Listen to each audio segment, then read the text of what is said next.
In the name of Allah, the All-Beneficent, the All-Merciful. Alif, Lam, Ra. These are the signs of the manifest book. Indeed, we have sent it down as an Arabic Quran, so that you may apply reason. We will recount to you the best of narratives in what we have revealed to you of this Quran, and indeed prior to it you were among those who were unaware of it. When Joseph said to his father, "Father, I saw 11 planets, and the sun and the moon. I saw them prostrating themselves before me," he said, "My son, do not recount your dream to your brothers, lest they should devise schemes against you. Satan is indeed man's manifest enemy. That is how your Lord will choose you and teach you the interpretation of dreams, and complete his blessing upon you and upon the house of Jacob, just as he completed it earlier for your fathers, Abraham and Isaac. Your Lord is indeed all-knowing, all-wise. In Joseph and his brothers there are certainly signs for the seekers. When they said, 'Surely Joseph and his brother are dearer to our father than the rest of us, though we are a hardy group. Our father is indeed in manifest error. Kill Joseph, or cast him away into some distant land, so that your father's love may be exclusively yours, and that you may become a righteous lot after that.' One of them said, 'Do not kill Joseph, but throw him into the recess of some well, so that some caravan may pick him up, if you are to do anything.' They said, 'Father, why is it that you do not trust us with Joseph? We are indeed his well-wishers. Let him go with us tomorrow, so that he may eat lots of fruits and play, and we will indeed take good care of him.' He said, 'It really upsets me that you should take him away, and I fear the wolf may eat him while you are oblivious of him.' They said, 'Should the wolf eat him while we are a hardy group, then we will indeed be losers.' So when they took him away and conspired to put him into the recess of a well, we revealed to him, 'A day will come when you will surely inform them about this affair of theirs, while they are not aware of your identity.' In the evening they came weeping to their father. They said, 'Father, we had gone racing and left Joseph with our things, whereat the wolf ate him. But you will not believe us, even if we spoke truly.' And they produced sham blood on his shirt.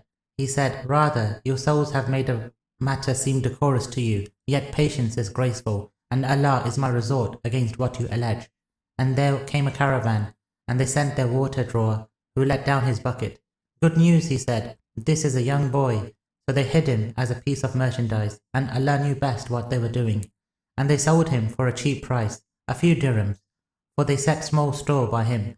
The man from Egypt who had bought him said to his wife, 'Give him an honorable place in the household. Maybe he will be useful to us, or we may adopt him as a son.' Thus we established Joseph in the land, and that we might teach him the interpretation of dreams. Allah has full command of his affairs, but most people do not know. When he came of age, we gave him judgment and sacred knowledge, and thus do we reward the virtuous. The woman in whose house he was solicited him. She closed the doors and said, 'Come.' He said, 'God forbid. Indeed, he is my Lord. He has given me a good abode. Indeed, the wrongdoers are not felicitous.' She certainly made for him, and he would have made for her too, had he not beheld the proof of his Lord. So it was, that we might turn away from him all evil and indecency. He was indeed one of our dedicated servants." They raced to the door, and she tore his shirt from behind, and they ran into her husband at the door. She said, "What is to be the requital of him who has evil intentions for your wife, except imprisonment or a painful punishment?" He said, "It was she who solicited me."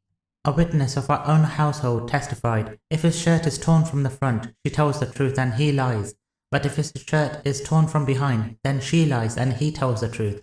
So when he saw that his shirt was torn from behind, he said, "This is a case of you, woman's guile. Your guile is great indeed. Joseph, let this matter alone, and you, woman, plead for forgiveness for your sin, for you have indeed been erring." Some of the townswomen said, "The chieftain's wife has solicited her slave boy. He has captivated her love. Indeed, we see her to be in manifest error." When she heard of their machinations, she sent for them and arranged a repast, and gave each of them a knife, and said to Joseph, "Come out before them." So when they saw him, they marveled at him, and cut their hands absent-mindedly. And they said, "Good heavens, this is not a human being, this is but a noble angel." She said, "He is the one on whose account you blamed me. Certainly I did solicit him, but he was continent, and if he does not do what I bid him, surely he shall be imprisoned and be among the abased." He said, "My lord, the prison is dearer to me than what they invite me. If you do not turn away their schemes from me, then I will incline towards them and become one of the senseless."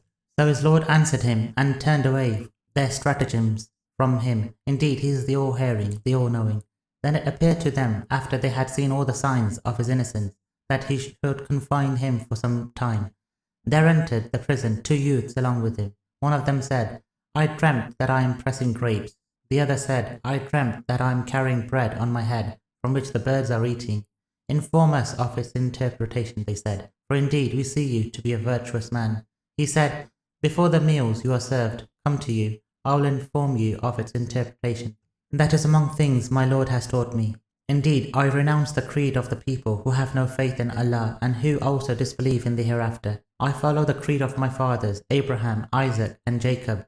It is not for us to ascribe any partner to Allah. That is by virtue of Allah's grace upon us and upon all mankind. But most people do not give thanks. O my prison mates, are different masters better, or Allah, the one, the all-paramount? You do not worship besides Him, but mere names that you and your fathers have coined, for which Allah has sent down any authority. Sovereignty belongs only to Allah. He has commanded you to worship none except Him. That is the upright religion, but most people do not know. O my prison mates, as for one of you, he will serve wine to his master, and as for the other, he will be crucified, and vultures will eat from his head. The matter about which you inquire has been decided. Then he said to the one whom he knew would be delivered from among the two, mention me to your master. But Satan caused him to forget mentioning it to his master, so he remained in the prison for several years. One day the king said, I saw in a dream 7 fat cows being devoured by 7 lean ones, and 7 green ears and 7 others that were dry. O courtiers, give me your opinion about my dream, if you can interpret dreams. They said, these are confused nightmares, and we do not know the interpretation of nightmares. Said the one of the two who had been delivered, remembering Joseph after a long time, I will inform you of its interpretation, so let me go to meet Joseph in the prison. Joseph, he said, O truthful one, give us your opinion concerning 7 fat cows who are eaten by 7 lean ones, and 7 green ears and 7 others dry, that I may return to the people so that they may know the truth of the matter. He said, you will sow for 7 consecutive years, then leave in the ear whatever grain you harvest, except a little that you eat. Then, after that, there will come 7 hard years which will eat up whatever you have set aside for them, all except a little which you preserve for seed. Then after that there will come a year wherein the people will be granted relief and provided with rains therein. The king said, bring him to me. When the messenger came to him, he said, go back to your master, and ask him about the affair of women who cut their hands. My lord is indeed well aware of their stratagems. The king said, what was your business, women, when you solicited Joseph? They said, heaven be praised. We know of no evil in him. The prince's wife said, now the truth has come to light. It is I who solicited him, and he is indeed telling the truth. Joseph said, I initiated this inquiry, that he may know that I did not betray him in his absence, and that Allah does not further the schemes of the treacherous. Yet I do not absolve my own carnal soul, for the carnal soul indeed prompts men to evil, except inasmuch as my Lord has mercy. Indeed, my Lord is all forgiving, all merciful. The king said, bring him to me, I will make him my favourite. Then, when he had spoken with him, he said, indeed, today onwards, you will be honoured and trustworthy with us. He said, put me in charge of the country's granaries. I am indeed fastidious and well informed. That is how we established Joseph in the land, that he may settle in it wherever he wished. We confer our mercy on whomever we wish, and we do not waste the reward of the virtuous. And the reward of the hereafter is surely better for those who have faith and are God-wary. After some years, the brothers of Joseph came and entered his presence. He recognized them, but they did not recognize him. When he had furnished them with their provision, he said, bring me a brother that you have through your father. Do you not see that I give the full measure, and that I am the best of hosts? But if you do not bring him to me, then there will be no rations for you with me, and don't ever come near me. They said, we will solicit him from his father. That we will surely do. He said to his servants, put their money in their saddlebags. Maybe they will recognize it when they return to their folks, and maybe they will come back again. So when they returned to their father, they said, Father, the measure has been withheld from us. So let our brother go with us, so that we may obtain the measure, and we will indeed take good care of him. He said, should I trust you with him, just as I trusted you with his brother before? Yet Allah is the best of protectors, and He is the most merciful of merciful ones. And when they opened their baggage, they found their money restored to them. They said, Father, what more do we want? This is our money restored to us. We will get provisions for our family and take care of our brother. and add another camel load of rations. These are meager rations. He said, I will not let him go with you until you give me a solemn pledge by Allah that you will surely bring him back to me, unless you are made to perish. When they had given him their solemn pledge, he said, Allah is witness over what we say. And he said, my sons, do not enter by one gate, but enter by separate gates, though I cannot avail you anything against Allah. Sovereignty belongs only to Allah. In him I have put my trust, and in him let all the trusting put their trust. When they entered, once their father had bidden them, it did not avail them anything against Allah, but only fulfilled a wish in Jacob's heart. Indeed, he had the knowledge of what we had taught him, but most people do not know. And when they entered into the presence of Joseph, he set his brother close to himself and said, Indeed, I am your brother, so do not sorrow for what they used to do. When he had furnished them with their provision, he put the drinking cup into his brother's saddlebag. Then a herald shouted, O men of the caravan, you are indeed thieves. They said as they turned towards them, What are you missing? They said, We missed the king's goblet. Whoever brings it shall have a camel load of grain, said the steward. I will guarantee that. They said, By Allah, you certainly know that we did not come to make trouble in this country, and we are not thieves. They said, What shall be its requital if you prove to be lying? They said, The requital for it shall be, He in whose saddlebag it is found shall give himself over as its requital. Thus do we requite the wrongdoers. Then he began with their sacks, before opening his brother's sack. Then he took it out from his brother's sack. Thus did we devise for Joseph's sake. He could not have held his brother under the king's law, unless Allah willed otherwise. We raise in our rank whomever we please, and above every man of knowledge is one who knows best. They said, If he has stolen, there is no wonder. A brother of his had stolen before. Thereupon Joseph kept the matter to himself, and he did not disclose it to them. He said, You are in a worse state, and Allah knows best what you allege. They said, O Amir, indeed he has a father, a very old man, so take one of us in his place. Indeed, we see that you are a virtuous man. He said, God forbid that we should take anyone except him with whom we found our wares, for then we would indeed be wrongdoers. When they had despaired of moving him, they withdrew to confer privately. The oldest of them said, Don't you know that your father has taken a solemn pledge from you by Allah, and earlier you have neglected your duty in regard to Joseph? So, I will never leave this land until my father permits me, or Allah passes a judgment for me, and he is the best of judges.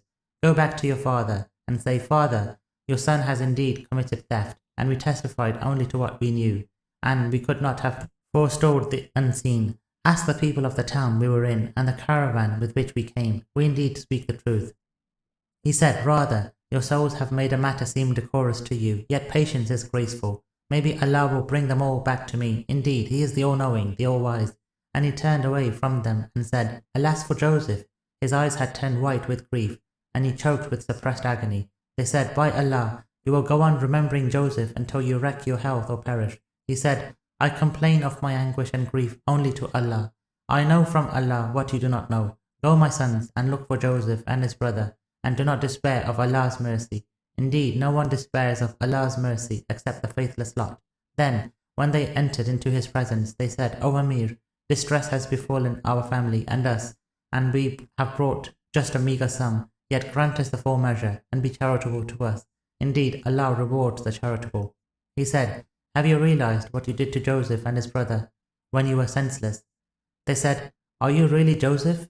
He said, I am Joseph, and this is my brother. Certainly, Allah has shown us favor. Indeed, if one is God-wary and patient, Allah does not waste the reward of the virtuous. They said, By Allah, Allah has certainly preferred you over us, and we have indeed been erring.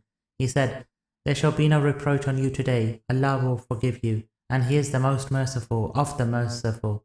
Take this shirt of mine, and cast it upon my father's face. He will regain his sight, and bring me all your folks.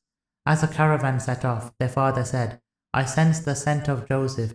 If you will not consider me a dotard. They said, By God, you persist in your inveterate error. When the bearer of good news arrived, he cast it on his face, and he regained his sight. He said, Did I not tell you, I know from Allah what you do not know? They said, Father, plead with Allah for forgiveness of our sins. We have indeed been erring. He said, I shall plead with my Lord to forgive you. Indeed, He is the all-forgiving, the all-merciful. When they entered into the presence of Joseph, he set his parents close to himself and said, Welcome to Egypt, in safety, God willing. And he seated his parents high upon the throne, and they fell down prostrate before him. He said, Father, this is the fulfillment of my dream of long ago, which my Lord has made come true. He was certainly gracious to me when he brought me out of the prison, and brought you over from the desert. After that, Satan had incited ill feeling between me and my brothers. Indeed, my Lord is all attentive in bringing about what he wishes. Indeed, he is the all-knowing, the all-wise. My Lord, you have granted me a share in the kingdom, and taught me the interpretation of dreams. Originator of the heavens and earth, you are my guardian in this world and the hereafter. Let my death be in submission to you, and unite me with the righteous. These are the counts of the unseen, which we revealed to you, and you were not with them when they conspired together and schemed. Yet most people will not have faith, however eager you should be. You do not ask them any reward for it. It is just a reminder for all the nations. How many a sign there is in the heavens and the earth that they pass by while they are disregardful of it, and most of them do not believe in Allah without ascribing partners to Him. Do they feel secure from being overtaken by a blanket punishment from Allah, or being overtaken by the hour, suddenly, while they are unaware? Say, this is my way. I summon to Allah with insight, I and he who follows me. Immaculate is Allah, and I am not one of the polytheists. We did not send any apostles before you, except as men to whom we revealed from among the people of the towns. Have they not travelled over the land, so that they may observe how was the fate of those who were before them? And the abode of the hereafter is surely better for those who are God-weary. Do you not apply reason? When the apostles lost hope, and they thought that they had been told lies, our help came to them, and we delivered whomever we wished, and our punishment will not be averted from the guilty lot. There is certainly a moral in their accounts for those who possess intellect. This Qur'an is not a fabricated discourse, rather, it is a confirmation of what was revealed before it, and an elaboration of all things, and a guidance and mercy for a people who have faith.